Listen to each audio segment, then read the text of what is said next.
윤창중 칼럼스랑 TV, 윤칼세 TV는 어떤 스폰서도 없이 국민과 해외 동포 여러분의 자발적 구독료와 도서 구입에 따른 이윤으로 힘들게 운영되고 있습니다.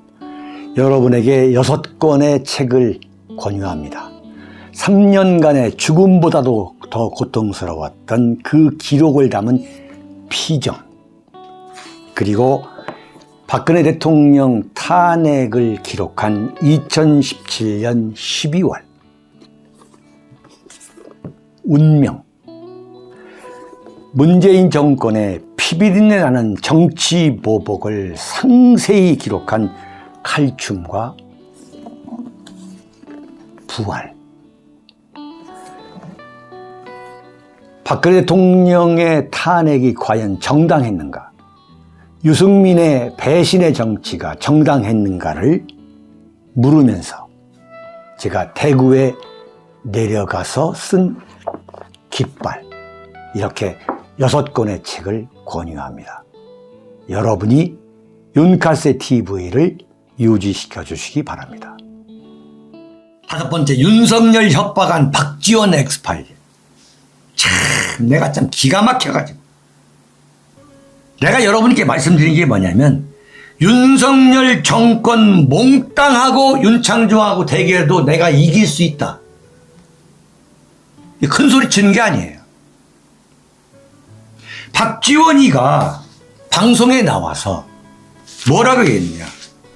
내가 국정원장 할 때 정치인, 기업인, 언론인, 그 엑스파일, 이른바 조난자료 다 봤다. 60년 동안 그게 있었다. 다 봤다. 이게. 윤석열 대통령 거 봤느냐? 내가 봤다. 다 알고 있다. 뭐라고 했느냐? 국정원법 위반하는 제가 또 감옥 간다.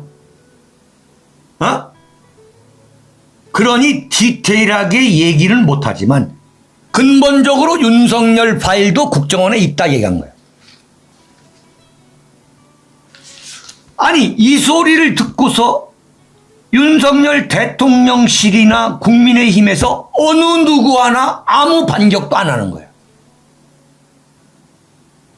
그들이 국정원에서 그건 전직 국정원장의 국정원법 위반이다라고 얘기를 한 거예요. 부적절한 행동이다. 그러니까 국민의힘에서 나와가지고 뭐라고 했느냐. 그러니까 대통령실이 국정원장의 입이 이토록 가벼울 수 있느냐. 이건 입이 가볍고 가볍지 않고 얘기를 하는 게 아닌 거야, 이 사람아. 이건 뭐냐. 박지원이가 윤석열 대통령한테 우회적으로 협박한 거야. 응? 국민의힘에서 뭐라고 했냐면 자신의 정치적 존재감을 키우기 위해서 노이즈 마케팅을 한다는 거예요. 노이즈 마케팅뿐만 아니라 박지원이가 무슨 할 일 없어서 내가 윤석열 대통령 엑스파일 조난자료 봤다고 하는 얘기가 아니야. 이건 뭐냐.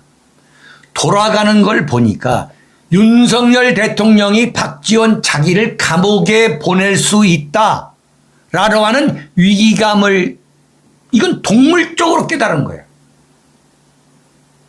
왜냐?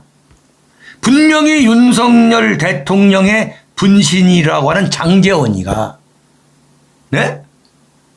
지난달 5월 4일 그것도 SNS에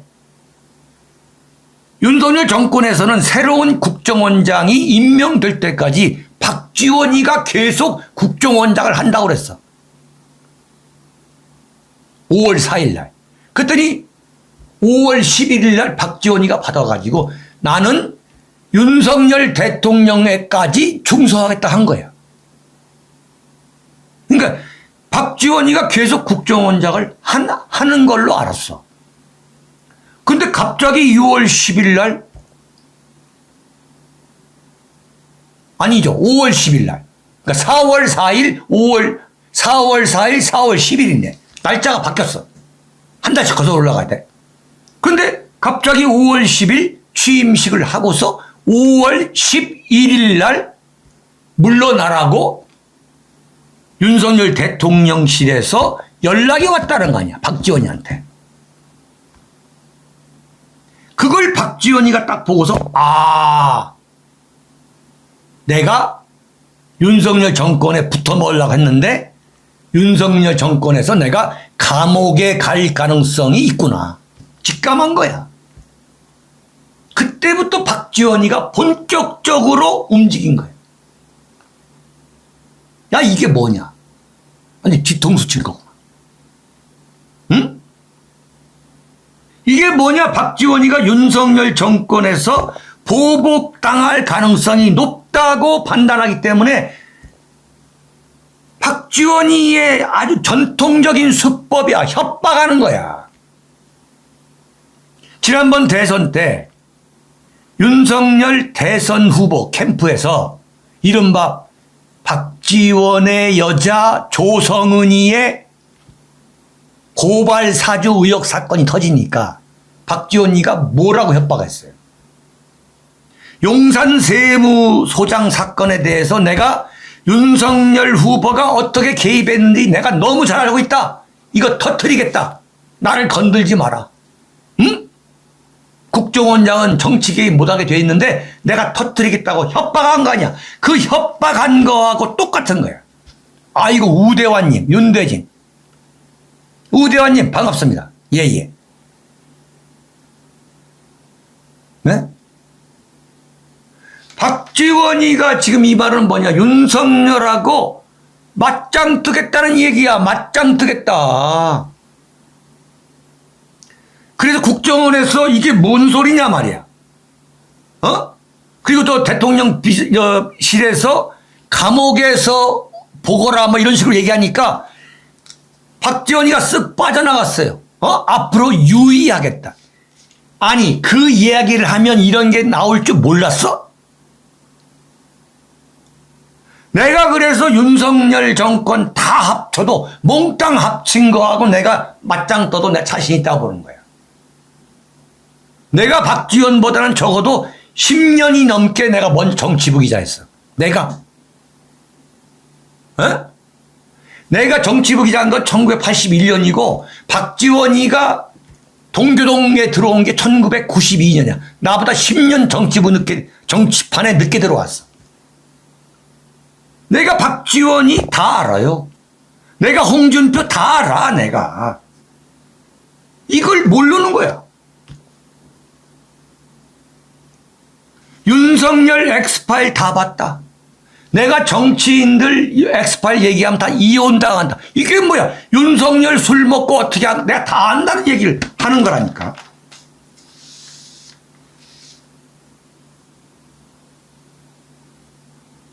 박지원으로서는 지금 완전히 위기예요. 살아남으려고 하는 거예요. 그래서 내가 민주당 비대위, 민주당에 복당해서 비대위 또는 그걸 바탕으로 8월 달에 내가 전당대회 때 당대표 나가는 거예요.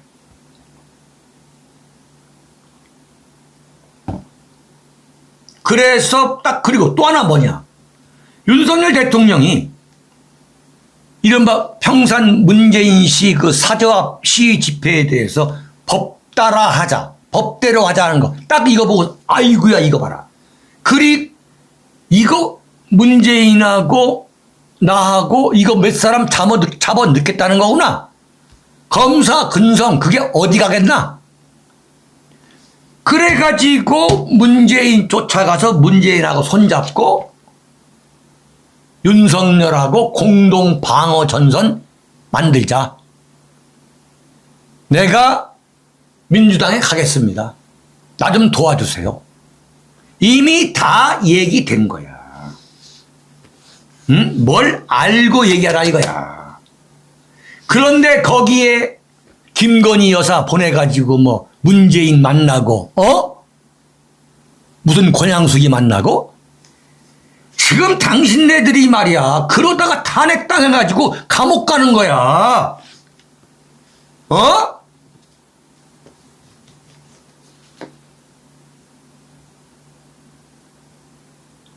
그러다가 다 감옥 가는 거야. 이 지금 문재인, 박지원, 노영민이 이 사람들한테 당신들 당할 수 있을 것 같아? 그래서 박지원이가 지금 뭐 방송 출연해가지고 마이크 권력을 다시 잡으려 한다. 지금 박지원이가 숨만 쉬면 기사 쓰잖아. 조선일보가.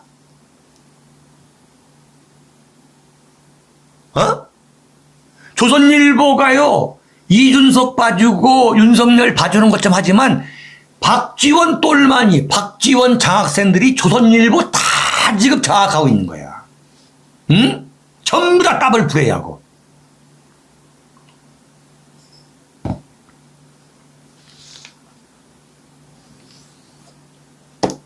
이 능구렁이, 박지원 능구렁이가, 자, 보세요. 문재인, 박지원, 노영민, 이런 친구들 붙어가지고 한번 윤석열 젓가락 붙어봐. 이길 수 있겠어? 권성동, 장제원이가 이길 수가 있어? 김기현이가 뭐 이길 수가 있냐? 이준석이 말도 안 되는 거야. 저는 이렇게 봅니다.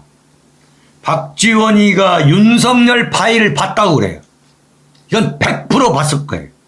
첫째, 그 윤석열 파일 복사본을 가지고 나왔을 가능성이 대단히 높다. 이건 합리적 의심이다. 복사본을. 아니면 스마트폰으로 찍어 갖고 나왔을 가능성이 대단히 높다. 세 번째는 박지원이가 메모광입니다. 정말 메모광이에요.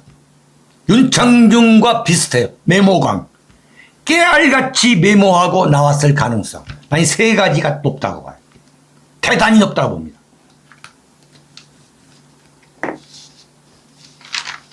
자, 오늘의 이제 하이라이트입니다. 네. 자, 오늘 아주 굉장히 반응이 뜨겁습니다. 원래 월요일 날은 이 시청률이 참 낮은데, 오늘은 굉장하네. 정말. 자, 6번째입니다. 박근혜 청와대 마지막 날 무슨 일이? 제가 여러분께 청와대 그 관저, 주방, 또 청와대 영빈관 또는 본관 그 식사 행사 때의 이른바 그 주방, 셰프. 그 마지막에 청와대 조리팀장을 하고 나온 그 천상현 씨, 그걸 소개해 든 적이 있잖아요. 박근혜 대통령이 마지막 나오는 거야.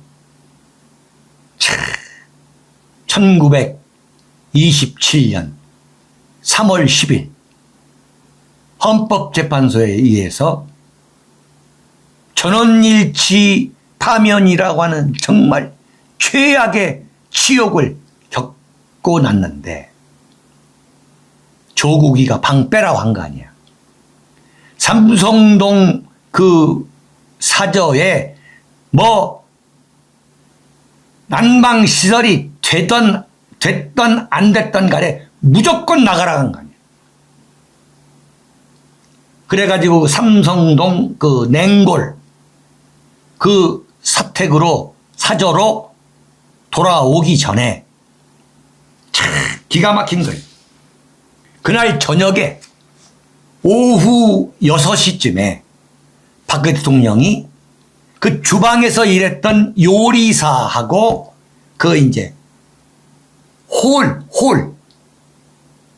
그 이제 이 음식을 나르고 이제 설거지했던 그 이제 주방 식구들을 불러다가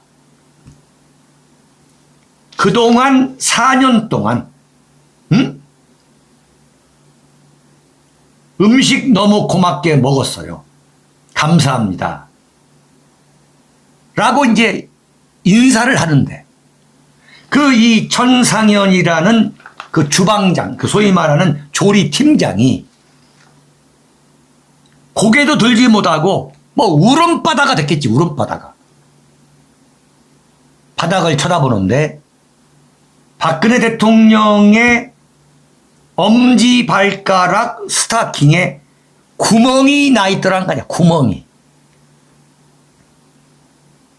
얼마나 참 황망한 시간이었으면 누구 앞에서 조금도 무너지는 모습을 보이지 않는 이 박근혜 대통령의 그 엄지발가락 스타킹이 구멍이 났더란 거야.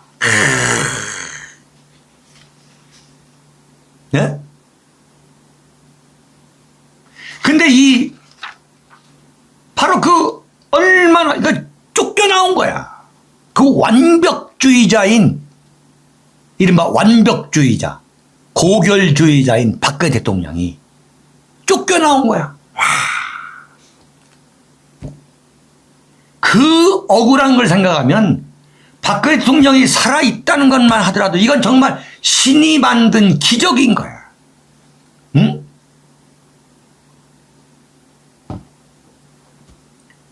두 번 쫓겨난 거야. 1979년 아버지가 김재규에 의해서 시해가 됐어. 그 김재규를 박근혜 대통령도 너무 잘 알 거 아니야. 포스 레이드 대행을 했기 때문에. 쫓겨났지. 그래서 다시 대통령이 돼서 돌아갔는데 또 탄핵에 의해서, 유승민, 김무성의 탄핵에 의해서 또 쫓겨나게 되는 거야. 와, 참 기가 막힌 이야기예요.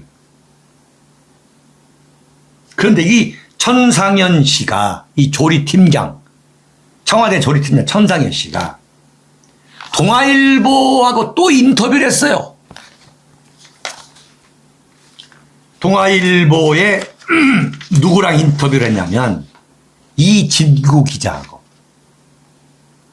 이진구 기자의 대화라는데 인터뷰를 했어요. 여기서 박근혜 대통령에 대해서 정말 가슴이 찢어지게끔 박근혜 대통령을 옹호해 준 거예요.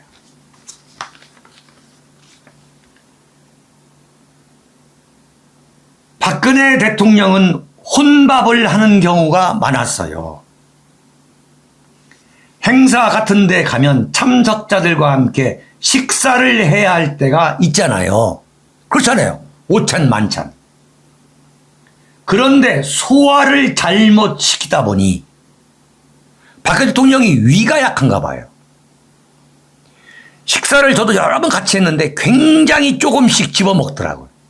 굉장히 조금씩 집어먹는 거야. 아주 무슨 이렇게 젓가락으로.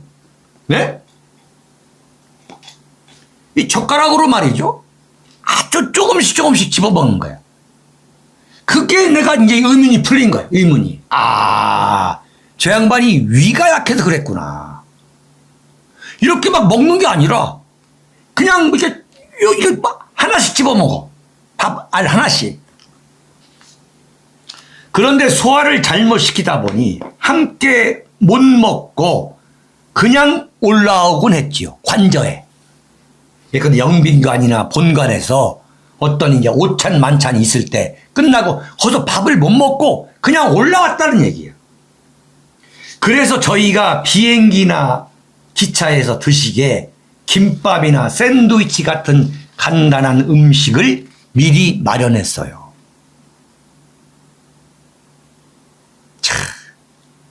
그리고 이건 제 생각인데 박정희 대통령 돌아가신 후에 거의 혼자 밥 먹던 세월이 18년이나 된다잖아요. 18년 동안.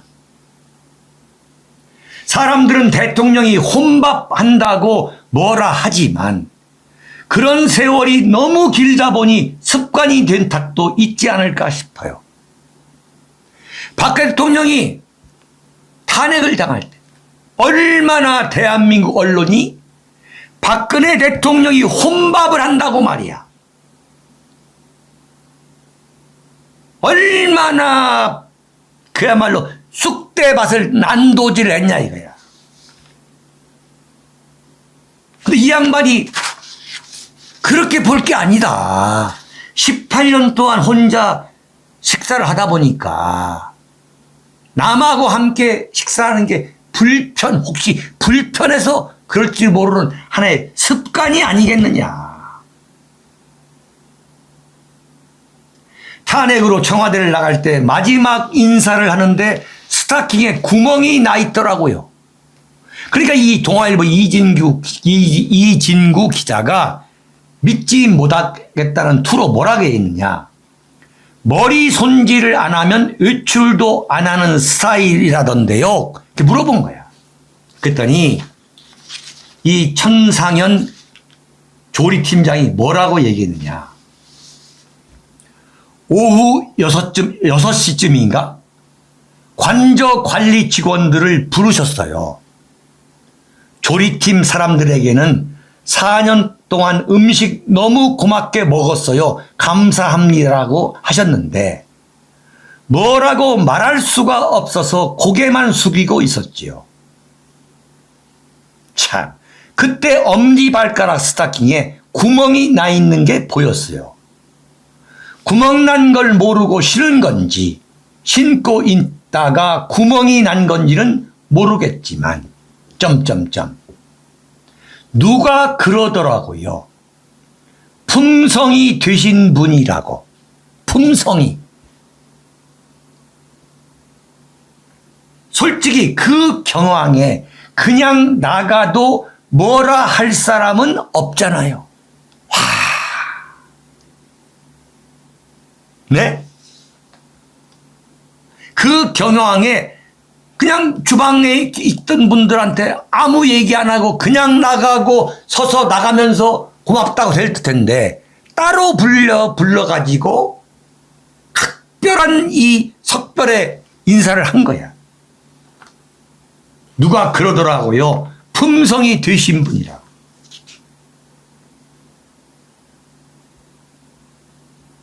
저는 이렇게 봅니다. 바로 이런 품성이 되신 분이기 때문에, 이런 고결주의 때문에 비열하고 저열하고 비속하고 저속한 대한민국 이 도살장 정치, 거기에서 비수를 맞고 쓰러진 거예요. 네? 여러분 시간 제가 딱 2분만 더 쓸게요. 2분만. 2분 후에 끝내겠어요. 네? 2분 후에. 정말 죄송한데. 바로 그 품성이 되신 분. 품성이 되신 분이기 때문에 정말 이 대한민국의 이 양아치 정치, 이 도살장 정치,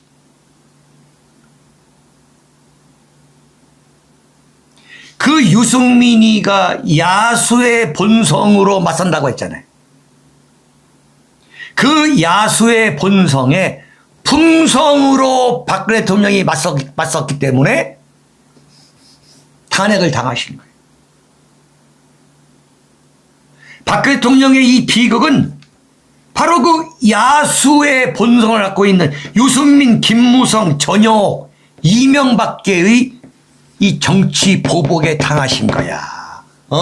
품성.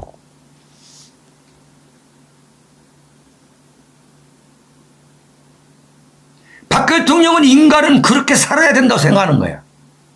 정치도 그렇게 해야 되고. 어머니 유경수 여사의 그 품성, 어머니 유경수 여사의 그 훈육, 그렇게 배웠어. 인간은 품성을 지켜야 한다.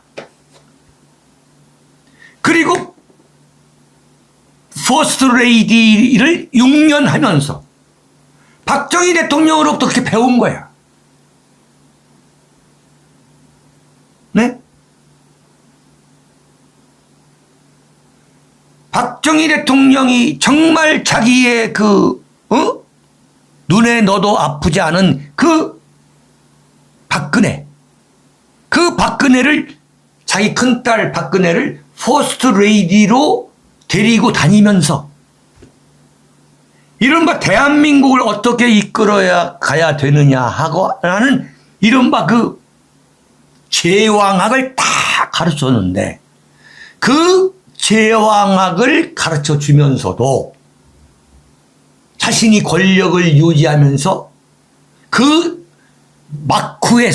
막후에서 이루어지고 있는 그 처절한 야수적인 권력 투쟁에 대해서는 박정희 대통령이 보여주지도 않았고 가르쳐 주지도 않은 거예요.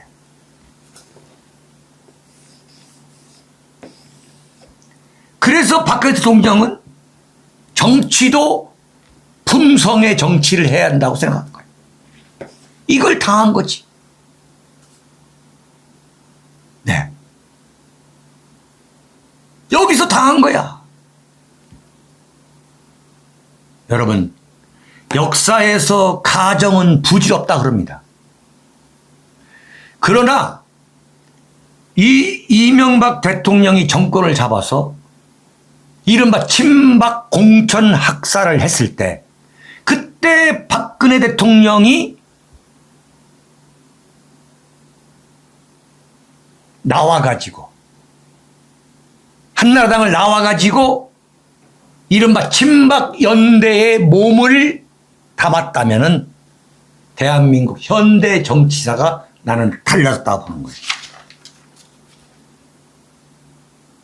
네? 그때 소위 말하는 이명박 대통령에 대한 그 피로감, 이재호, 이상득, 이방호, 정종복, 그 피로감 때문에 그 분노, 그 불만이 하늘을 치솟을 때 그때 나는 무슨 생각을 했느냐. 박 대통령이 나와야 한다고 본 사람이야. 나와가지고 친박연대에 나왔으면 그때 친박연대와 한나라당은 거의 비슷한 수준의 당이 됐을 거라고. 그러나 박 대통령은 나오지 못했어. 안 했어요. 이른바 품성의 정치인 거지. 현직 대통령은 대통령이기 때문에 인정을 해줘야 된다는 그 품성. 그러나 박 대통령은 바로 거기에서 배신을 당한 거지. 그래서 탄핵을 당한 거야.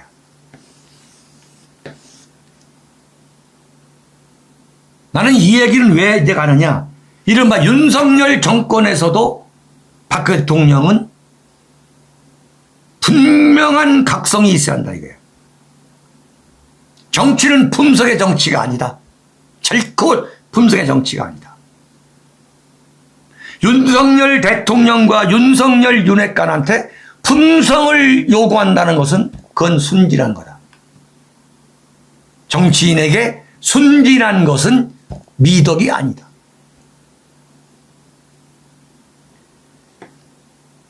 박근혜 대통령이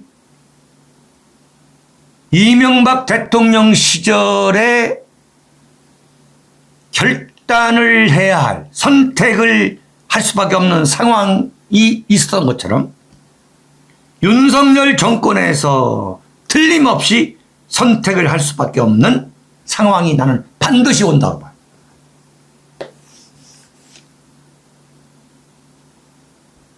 반드시 온다. 박 대통령이 피눈물을 흘리면서 감옥 생활을 하는 동안에 이른바 자신의 그 품성의 정치에 대한 많은 반성과 나는 회한을 했다고 봐요. 박 대통령은 달라졌을 것이다. 감옥에 가기 전에 이 박근혜와 갔다 온 박근혜는 난 틀림없이 달라졌다고 보고 또 달라져야 마땅하다 본다. 그래야만 탄핵의 진실 규명과 명예 회복을 할 수가 있다.